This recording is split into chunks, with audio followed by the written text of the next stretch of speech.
ଅଧିନାୟକ ପଦ ହରାଇବା ପରେ ସୂର୍ଯ୍ୟକୁମାର ଯାଦବଙ୍କ ପ୍ରଥମ social media post viral.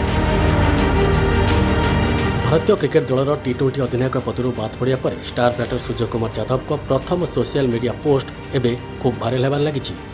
BCCI ଆଗାମୀ ଆୟାରଲ୍ୟାଣ୍ଡ ଏବଂ ଇଂଲଣ୍ଡ ଗସ୍ତ ପାଇଁ ଶ୍ରେୟସ ଆୟରଙ୍କୁ ନୂଆ ଟି20 ଅଧିନାୟକ ଭାବେ ଘୋଷଣା କରିବା ସହ ସୂର୍ଯ୍ୟକୁମାରଙ୍କୁ ଦଳରୁ ବାଦ୍ ଦେଇଛି। ଏହି ବଡ଼ ଝଟକା ପରେ ମଧ୍ୟ ସୂର୍ଯ୍ୟକୁମାର ନିଜ ଇନ୍ଷ୍ଟାଗ୍ରାମ ଷ୍ଟୋରିରେ ଭାରତୀୟ ଦଳକୁ ଶୁଭେଚ୍ଛା ଜଣାଇ ସମସ୍ତଙ୍କ ମନ ଜିଣିଛନ୍ତି। ସୂର୍ଯ୍ୟକୁମାର ନିଜ ପୋଷ୍ଟରେ ଲେଖିଛନ୍ତି, ଆଗାମୀ ଆହ୍ୱାନଗୁଡ଼ିକ ପାଇଁ ଦକ୍ଷ ଦଳକୁ ମୋର ଅନେକ ଅନେକ ଶୁଭେଚ୍ଛା। ଏହା ସହିତ ସେ ଦଳରେ ସ୍ଥାନ ପାଇଥିବା 15 ବର୍ଷୀୟ ଯୁବ ବ୍ୟାଟର ବୈଭବ ସୂର୍ଯ୍ୟବଂଶୀଙ୍କୁ ମଧ୍ୟ ବିଶେଷ ଭାବେ ଅଭିନନ୍ଦନ ଜଣାଇଛନ୍ତି। ସୂର୍ଯ୍ୟ ଲେଖିଛନ୍ତି, ତୁମେ ଏହା ପାଇଁ ଯୋଗ୍ୟ ଥିଲ। ତୁମର ଏହି ଯାତ୍ରାକୁ ଦେଖିବା ପାଇଁ ମୁଁ ବହୁତ ଉତ୍ସାହିତ। ମାତ୍ର 3 ମାସ ତଳେ ସୂର୍ଯ୍ୟକୁମାରଙ୍କ ନେତୃତ୍ୱରେ ଭାରତ ଟି20 ବିଶ୍ୱକପ୍ ଜିତିଥିଲା। କିନ୍ତୁ ନିକଟରେ ଆଇପିଏଲ୍ ଏବଂ ଅନ୍ତର୍ଜାତୀୟ ମ୍ୟାଚ୍ରେ ତାଙ୍କର ଖରାପ ଫର୍ମ ଯୋଗୁଁ ଚୟନକର୍ତ୍ତା ଏହି କଠୋର ନିଷ୍ପତ୍ତି ନେଇଛନ୍ତି।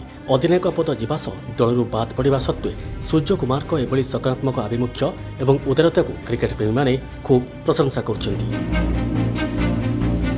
Report news Odisha.